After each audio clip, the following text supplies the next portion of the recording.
사도신경으로 신앙 고백하겠습니다. 나는 전능하신 아버지 하나님 천지의 창조주를 믿습니다. 나는 그의 유일하신 아들 우리 주 예수 그리스도를 믿습니다.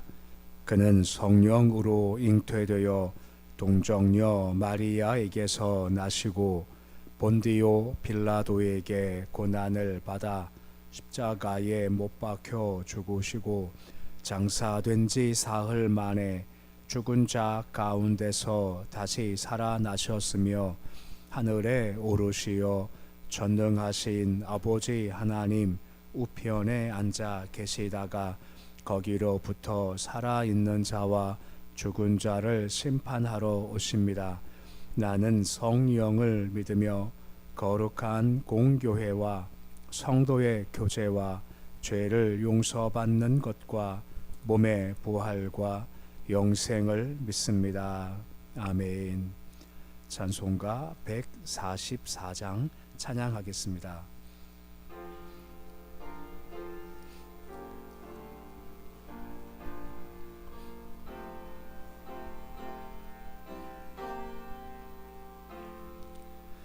예수 나를 위하여 십자가를 질 때 세상 죄를 지시고 고초당하셨네. 예수님 예수님 나의 죄 위하여 보배 피를 흘리니 죄인 받으소서. 십자가를 지심은 무슨 죄가 있나. 저 무지한 사람들 메시아 죽였네.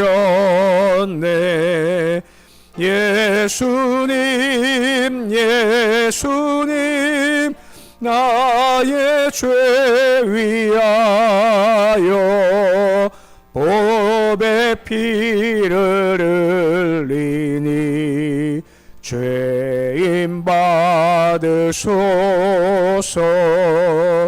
비와 같이 붉은 죄 없는 이가 없네. 십자가의 공로로 눈과 같이 되네. 예수님 예수님 나의 죄 위하여 보배 피를 흘리니 죄인 받으소서. 아름답다 예수여 나의 좋은 친구. 예수 공로 아니면 영원형 벌 받네.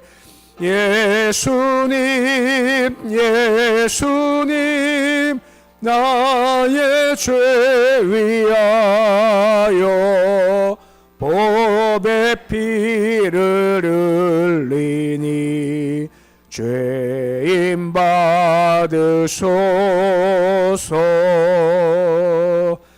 아멘.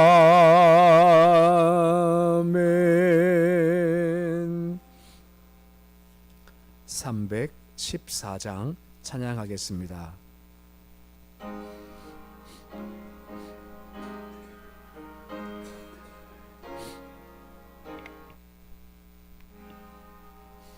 내 구주 예수를 더욱 사랑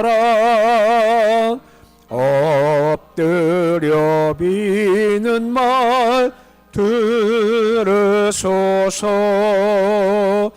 내 진정 소원이 내 구주 예수를 더욱 사랑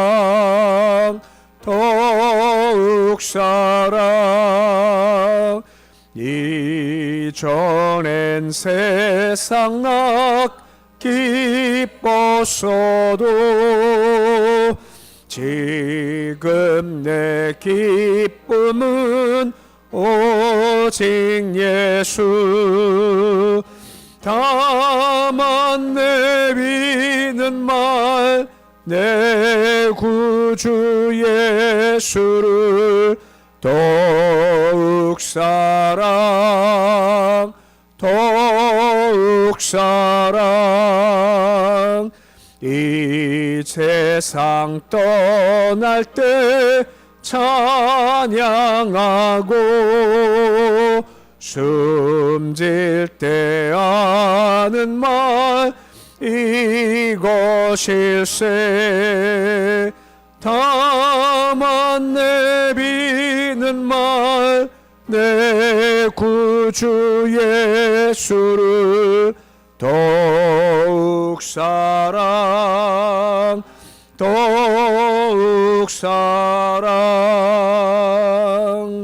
아멘.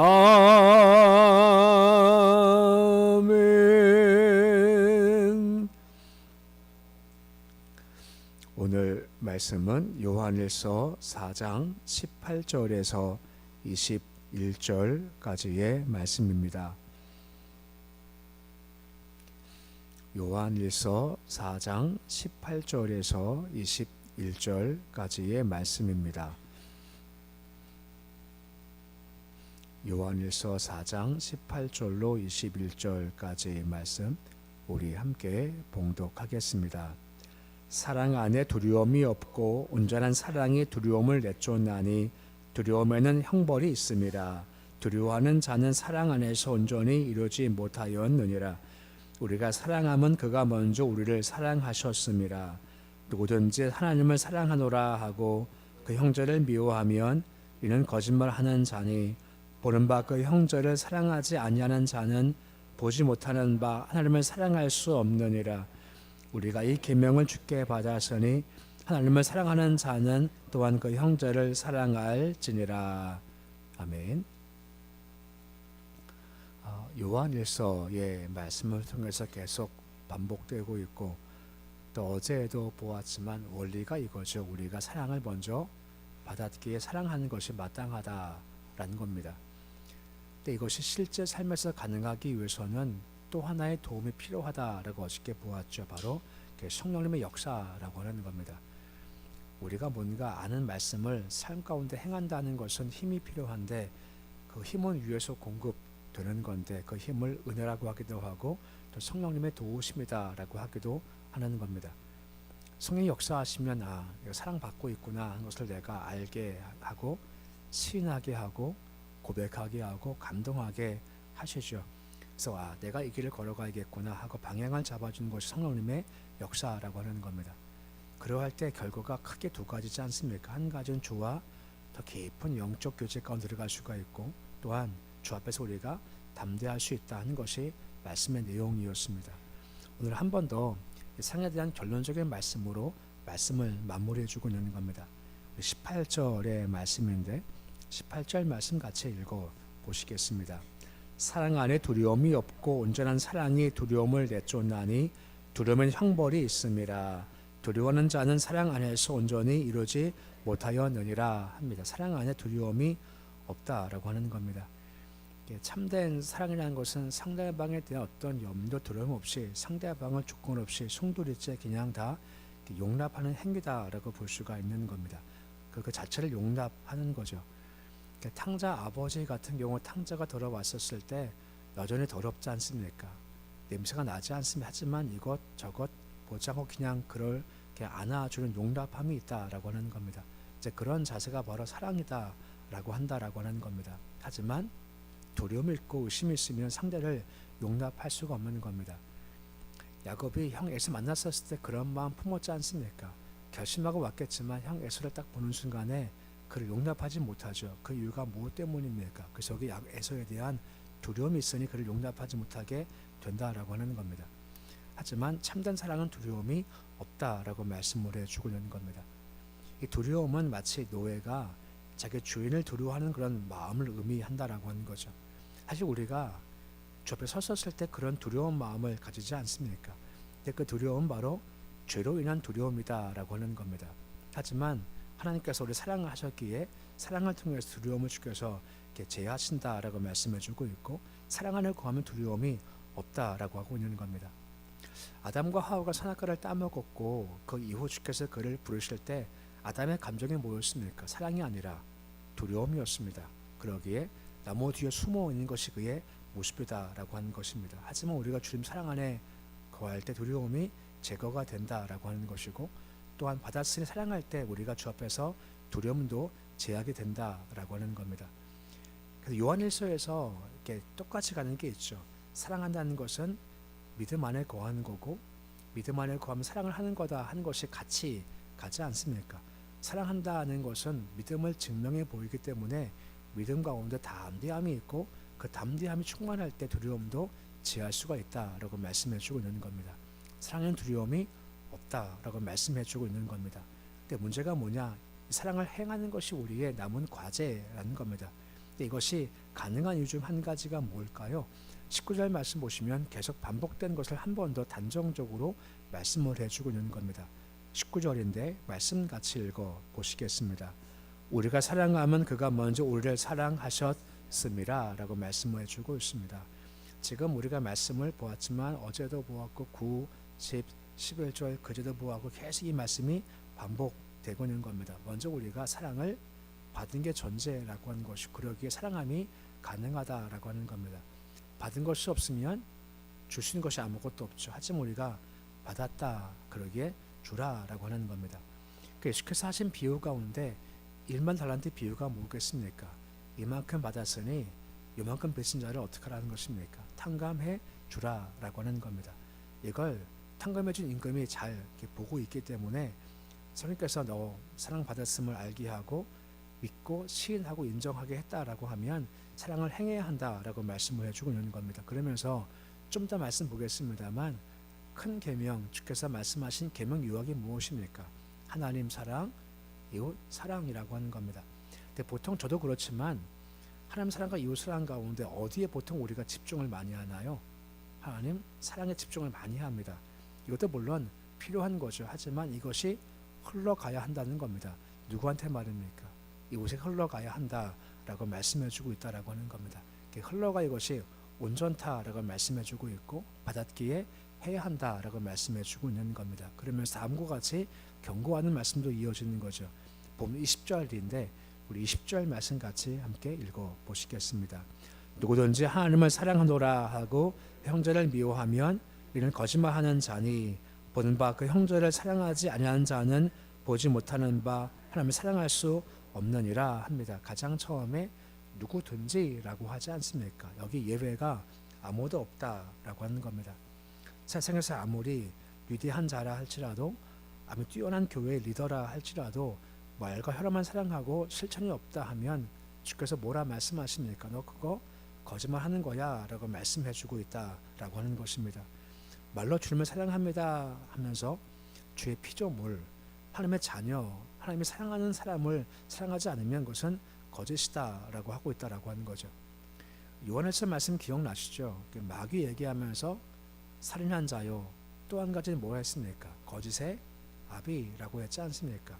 여기서 거짓말이다라고 하는 것은 속한 것이 누구냐라고 하는 것입니다. 바로 마귀에게 속한 거다까지 말씀해주고 있으시다라고 하는 겁니다. 그러기에 결론은 그거죠. 사랑해야 한다라고 말씀해주고 있는 겁니다. 하반절 말씀에 보는 바 형제를 사랑하지 아니하면 누구를 사랑할 수 없다 하시는 건가요? 하나님 사랑할 수가 없다라고 말씀을 해주고 있는 겁니다. 이 말은 하나님을 사랑해요. 필연적으로 형제를 사랑한다라고 하는 겁니다. 근데 반대로 형제 사랑하지 않아요. 그럼 누구를 사랑하지 않는다라고 하시는 건가요? 하나님 사랑하지 않는 거다 하는 것이 하나님의 원리이고 또한 하나님의 과정이다라고 말씀해주고 있는 겁니다. 사람은 감각적 동물이지 않습니까? 하나님은 보이지 않는다라고 하는 겁니다. 좀 추상적인 거죠. 하지만 그렇기 때문에 보이는 바를 사랑하지 않으면 보이지 않는 분을 어떻게 사랑할 수 있겠느냐라고 말씀하시는 겁니다. 이 논리가 참 단순하고 명료하다 하고 누구도 반박할 수 없다는 겁니다. 이건 주께서 그렇게 정해 놓으시는 겁니다. 우리가 아무리 아닙니다 해도 그렇지가 않다는 거죠. 똑같진 않습니다만 다메섹에서 주께서 바울을 만나셨지 않습니까? 바울아 바울아 사울아 사울아 부르셨고 그 다음 하시는 말씀이 뭡니까? 왜 나를 핍박하느냐라고 물으시지 않습니까? 언제 사울이 주를 핍박했나요? 근데 그 내용이 누구를 핍박했다는 겁니까?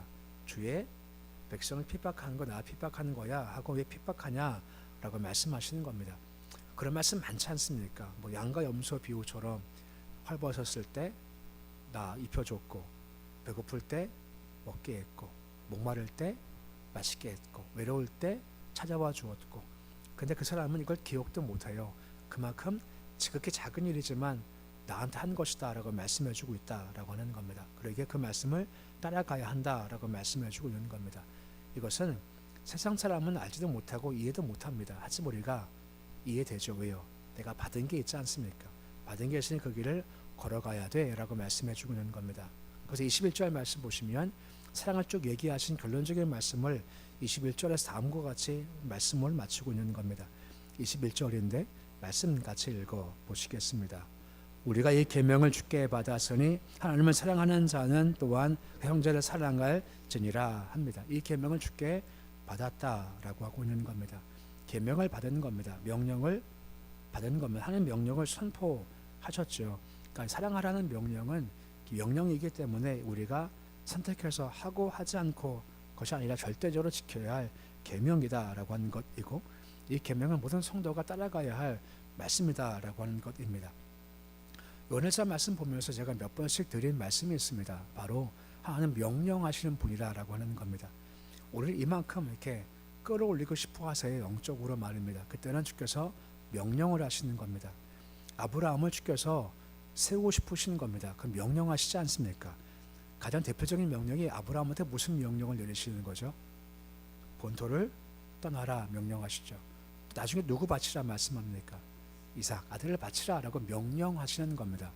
그러면 좋겠다는 제안도 아니고 설득도 아닙니다. 그냥 단순히 명령하세요. 거기에 너 이러면 돼, 이러면 좋아하는 이유가 밝혀있지 않아요. 그냥 명령하신다라고 하는 겁니다. 아들 바칠 때 아들 바쳐봐, 내가 안 죽게 할 거니까 걱정하지 마 하는 없어요. 그냥 아들 바쳐, 딱 명령만 하시죠. 이 말은 무슨 말이냐? 명령 중심은 하나님 중심이라는 겁니다. 반대로 내 원함 중심은 나 중심이다 라고 하는 것입니다. 이것이 큰 차이가 있다라고 하는 거죠. 명령하신 명령을 따라가는 것이 마땅하다라고 말씀해주고 있다는 겁니다. 아까 말씀했지만 가장 큰 계명 두 가지가 있지 않습니까? 뭐 아시겠지만 마태복음 22장 37절 38절 보시면 그 명령의 첫 번째를 뭐라 설명해 주고 있습니까? 다 아시는 말씀이지만 우리 말씀 같이 함께 읽어 보시겠습니다. 예수께서 이르실 때 내 마음을 다하고 목숨을 다하고 뜻을 다하고 주 너의 하나님을 사랑하라 하셨으니 이것이 크고 첫째 되는 계명이요 합니다. 저도요 여기까지 되면 참 좋겠습니다. 마음, 목숨, 뜻 따라 하나님을 사랑하라 라고 말씀하시지 않습니까? 그런데 이것이 첫째라는 겁니다. 첫째라는 것은 그 다음이 있다는 거죠. 그 다음은 무엇이죠? 이어지는 39절, 40절 말씀을 같이 읽어 보시겠습니다. 둘째도 그와 같으니 내 이웃을 내 자신과 같이 사랑하라 하셨으니 이 두 계명이 온 율법과 선자의 강령이니라 합니다. 두 번째 이웃 사랑이죠. 이것이 두 계명이 온 율법과 선자의 강령이라는 겁니다. 첫째만도 아니고 둘째만도 아니고 이것이 함께 합쳤을 때 선자의 강령이다라고 말씀해주고 있고 이것이 그만큼 중요하다라고 하는 겁니다. 이것이 주님의 마음이다라고 하는 것이 필요하다라고 하는 겁니다. 그러기에 이것이 중요하기 때문에 이것이 빠져버리면요 아무것도 아니다라고 하지 않습니까? 고린도서 13장 1절 말씀에 우리 다 아는 말씀이지만 천사의 말하고 방언한다고 해요. 근데 그래서 13장 1절 말씀과 같이 이것이 없으면 우리는 소리나는 구리 같고 우리는 꽹과리 같다라고 하지 않습니까? 그냥 시끄럽다는 겁니다. 아무리 말을 잘해도 아무리 조언해도 사랑이 빠져버리면 시끄러운 소리밖에 없고 들리지 않는다라고 하는 겁니다. 다음 주 2절 말씀 보시면 뭐라 말씀해주고 있습니까? 연이 있고 지식도 있고 믿음이 있답니다. 사랑이 없으면 가장 마지막에 뭐라 하죠? 아무것도 아니다 라고 하죠. 3절 말씀 한 절만 더 보시면 내가 구제한답니다. 내 몸 불살게 내어준다 그래요. 사랑이 없으면 결국은 아무 유익이 없다라고 하는 겁니다. 결론은 뭔가요? 사랑하라. 이것만 남게 되고 이것이 필요하다라고 하는 겁니다. 사랑은 아까 보았지만 그냥 용납하는 겁니다. 탕자 아버지가 탕자를 품듯 해야 한다는 겁니다. 우리가 이렇게 받았죠. 그렇게 하는 것이 마땅하다라고 말씀해주고 있는 겁니다. 그 감격 가운데 일만 상가받은 자가 감격 가운데 그렇게 하듯이 그렇게 해야 한 것을 요구하듯이 해야 한다라고 하는 것입니다. 왜요? 이것이 빠지면 뭐라 말씀하십니까? 아무것도 아니랍니다. 유익이 없다라고 하는 겁니다. 계속 사랑을 강조하듯이 오늘 말씀 마음에 잘 새기면서 받은 것 기억하고 성령님의 도우심 가운데 어차피 내가 못하기 때문에 성령님의 도우심 가운데서 이 사랑길을 잘 걸어가서 아무것도 아니야 유익이 없은 삶이 아니라 아무것도 아닌 것이 아니고 유익함이 있는 그런 길 걸어갈 수 있으시기를 우리 주 이름으로 축원해 드립니다. 기도하겠습니다. 아버지 하나님 사랑하라 말씀하십니다.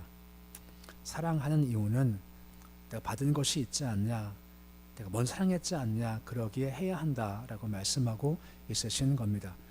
그리고 이것이 중요하게 성령 충만케 하시는 겁니다. 성령께서 우리에게 이 길을 걸어가야 돼 하며 갈등하지만 결국은 그 방향으로 가게 하신 것 성령님의 역사이십니다. 명령할 때 명령 잘 듣게 하시옵소서. 내 감정되면 내 생각되면 나 중심이지만 명령 중심되면 하나님 중심 되는 거고 주께서 그 사람을 이끄시고 그 삶 가운데 두려움이 없게 인도해 주시는 겁니다. 아버지가 탕자 아버지 마음처럼 탕자를 품어 주셨습니다. 용납하듯 우리도 마찬가지로 용납할 수 있도록 성령과 믿음을 더하여 주시옵소서. 그래서 우리가 행하는 말과 행위가 말씀들이 구제가 믿음들이 아무것도 아니다 유익이 없다는 것이 아니라 삶에 유익이 있고 가치가 있는 길 걸어갈 수 있도록 주여 도와주시옵소서. 주님 오늘 새벽 또한 열어주심을 감사를 드립니다. 새벽에 주를 바라보며 다시 마음을 다짐하고 주를 소망하며 또한 주께 행하실 것을 기대하며 나왔습니다. 이 시간 은혜 도와주시고 힘을 더해 주시옵시고 기도할 믿음도 주시고 주의 길을 걸어갈 능력도 허락하시기 선망하며 악한 영과 싸워나갈 수 있는 담대함도 허락하여 주시옵소서. 특별히 우리가 기도할 때 기도할 힘을 더하시기 소망합니다. 주님 예심 기도할 때 천사가 내려와서 그를 도왔다라고 했습니다. 우리 부족합니다. 하나님께서 성령으로 인도하시고 천사를 통해서 우리 기도를 도와주시옵소서. 영광 가운데 계신 주님을 바라보게 해주시옵시고 믿음에 충만해서 들으시는 주를 바라보는 믿음으로 기도할 수 있도록 도와주시옵시고 기도하고 응답해 주시지 확신 가운데 수색 없도록 주여 도와주시옵소서. 교회 성령 충만하며 하늘 감동이 넘치는 교회가 되어지기를 소망합니다. 찬송할 때 영광 임하게 하시고 예배드릴 때 주의 역사를 바라보게 해 주시고 기도할 때마다 하늘 응답이 가득한 빛처럼 내려오는 그될 수 있도록 주여 도와주시옵소서. 가정마다 평안케 하시고 기업 일터마다 형통하게 도와주시옵소서. 자손들 기억하시길 소망합니다. 초침을 세상에 주어지지 않게 하시고 하나님께 향해지기를 소망합니다. 주님 세상의 즐거움과 오락과 같은 것에 휩쓸려 가서 시간 낭비, 물질 낭비하지 않게 해 주시옵시고 주께서 오실 그때까지 주를 향해서 힘을 다해서 예배 중심으로 교회 중심으로 하나님 중심과 말씀 중심으로 경건하게 잘 서는 모든 자손 될 수 있도록 아버지 인도하여 주시옵소서. 북한 땅 기억하셔서 복음을 통한 역사가 저곳에서 펼쳐지기 소망합니다. 어둠의 땅, 죽음의 땅 위에 함께하여 주시옵소서. 우크라이나에 잡힌 북한 병사들이 있습니다. 주님 그 2명 군사 아버지 북한 북송되어서 어렵지 않게 주님 도와 주시옵시고 아버지 가장 안전한 곳으로 암만으로 아버지 올 수 있도록 주님 도와 주시옵시고 그 안에 예수가 심겨질 수 있도록 주께서 인도하여 주시옵소서. 아버지 오늘도 예배드리며 형편 처자하신 주님 주의 보호 아래 살게 해주시옵나이다. 함성원사님 감사 헌금 드렸습니다. 손길의 복을 도와셔서 아시는 분께서 가장 좋은 곳으로 이끌어 주시옵시고 닭이 새끼를 품듯 주의 날개 아래 품어 주시옵소서. 오늘 주의 이름으로 하루가 시작되었습니다. 주께서 함께 오늘도 주와 함께 거는 하루가 되어지길 소망합니다. 그럼에도 찬송하고 그럼에도 기뻐하며 그래도 감사하시는 복전을 낼 수 있도록 인도하여 주시옵소서. 예수님의 이름으로 기도드립니다. 아멘. 하늘에 계신 우리 아버지, 아버지 이름을 거룩하게 하시며 아버지 나라가 오게 하시며 아버지의 뜻이 하늘에서와 같이 땅에서도 이루어지게 하소서. 오늘 우리에게 일용할 양식을 주시고 우리가 우리에게 잘못한 사람을 용서하여 준 것 같이 우리 죄를 용서하여 주시고 우리를 시험에 빠지지 않게 하시고 악에서 구하소서. 나라와 권능과 영광이 영원히 아버지의 것입니다. 아멘.